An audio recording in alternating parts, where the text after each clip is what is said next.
杨紫是一个敢于尝试任何角色的人，我很钦佩她的奉献精神。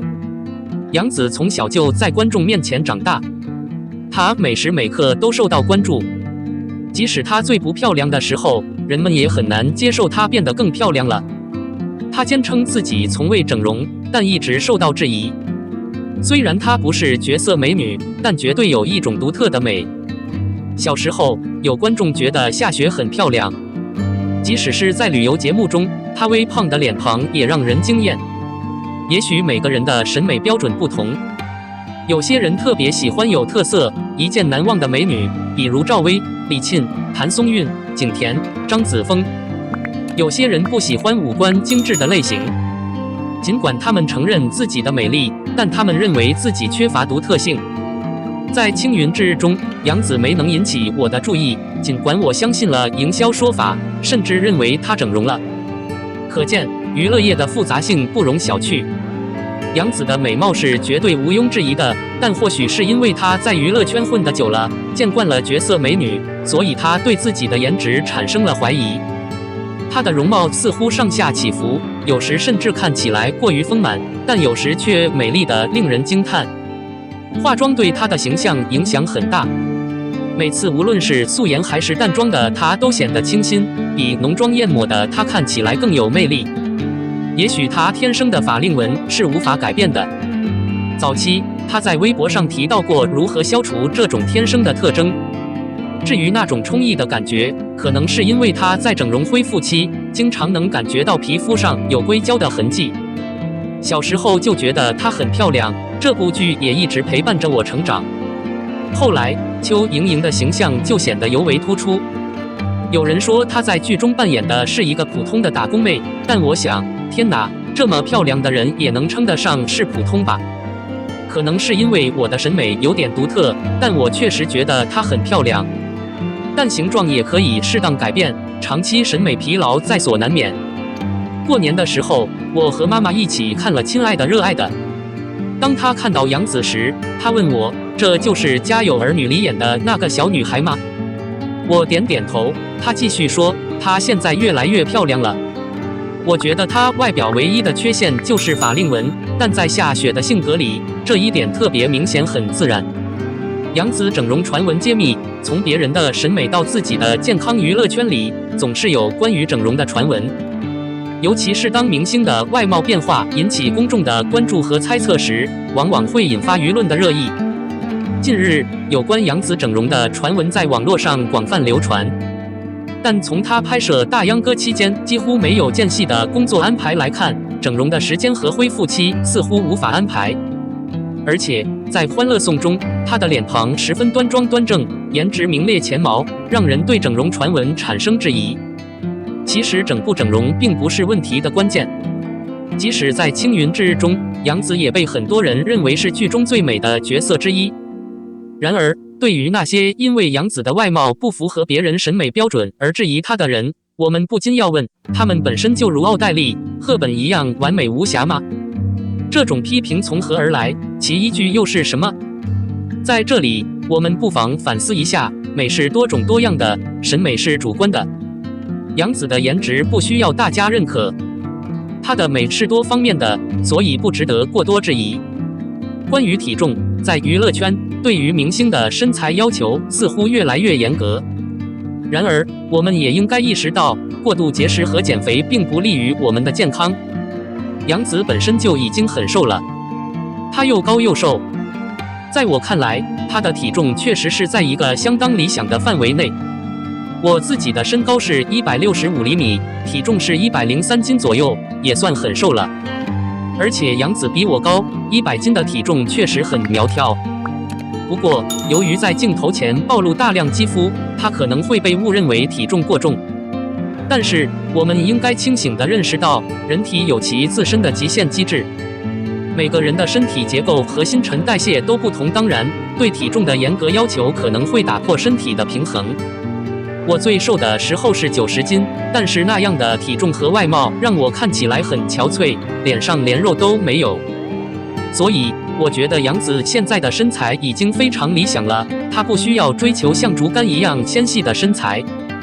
理想的外表应该是健康自然的，而不是被外界观念所扭曲和苛求。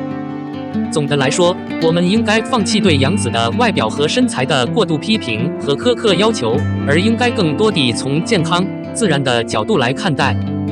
每个人都有自己独特的美，审美观也是多种多样的。对于整容谣言，我们应该保持客观理性的态度，不要过度解读和传播。毕竟，一个人的价值不应该仅仅通过外表和姿态来判断，而更多地应该从内在的品质和才华得到认可和理解。所以，对于娱乐圈的明星，我们应该给予他们更多的理解和包容，而不是过于注重自己的外表。长相思这么好，还会有第2季吗？亲爱的粉丝们，我有一些令人兴奋的消息要告诉你们。你们心心念念的长相思第2季来了，你不耐烦吗？让我告诉你一些关于第2季的重要信息。经过一番调查和研究，我们得出的结论是，我们很快就会与您见面。虽然具体播出时间尚未确定，但相信在不久的将来，《长相思》第2季一定会给我们带来欢乐和惊喜。现在我们就来看看第2季的剧情发展吧。继承第1季的精彩，第2季将继续讲述涂山烬与逍遥之间千年思念的故事。你还记得第1季令人震惊的结局吗？涂山烬为救逍遥牺牲自己，却被轩辕王所救，成为他最忠诚的大臣。逍遥因失去涂山烬而悲痛欲绝，幸得香柳相救，与香柳成亲。现代的涂山烬与逍遥也有着独特的缘分和奇妙的邂逅。那么，第2季中，涂山烬和逍遥的命运将会如何转变呢？他们能否在时空的纠葛中重燃爱情的火花？这些问题都将在第2季得到解答。不仅是剧情的发展，第2季演员们的表演也是我们不能错过的亮点之一。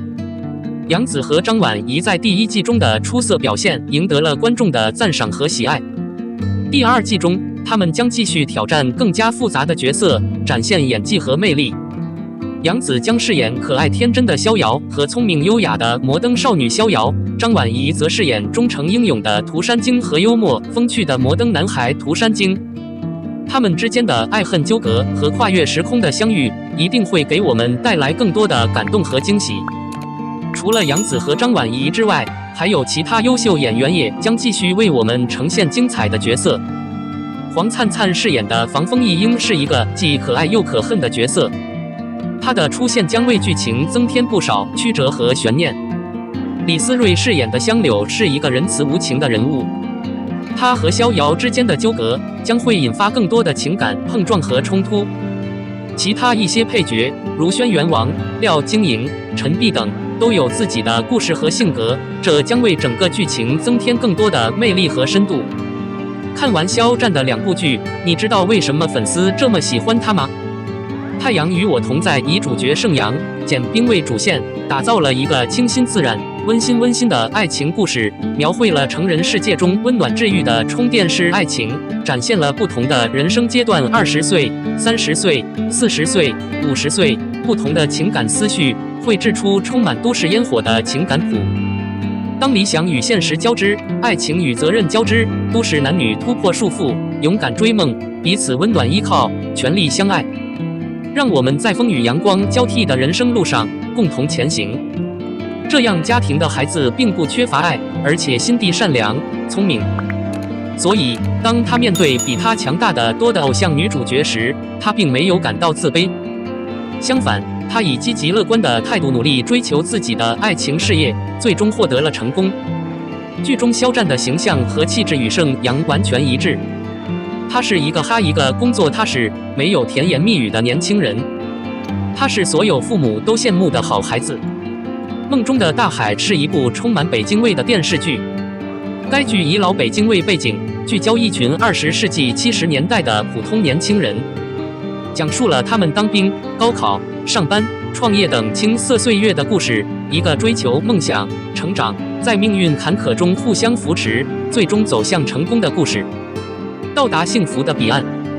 这是一个普通小人物的成长转变故事，也是一部改革开放奋斗史的浓缩。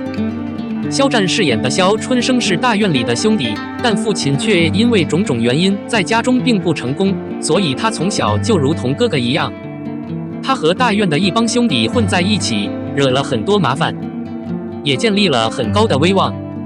后来，他经历了当兵、失恋、受伤、创业、失败的挑战。他凭借着正直、善良、顽强拼搏、不服输的精神，一一克服了他们，最终带领原班兄弟取得了成功，事业成功。肖春生这个人物的经历非常复杂，跌宕起伏。在剧中，他需要处理各种情绪，每个阶段的人物特征都被肖战演绎得非常好，非常令人感动。看完这部剧，我感觉自己真的梦回了20世纪70年代。毫不夸张地说，肖战的演技确实很帅，不逊于其他同龄明星。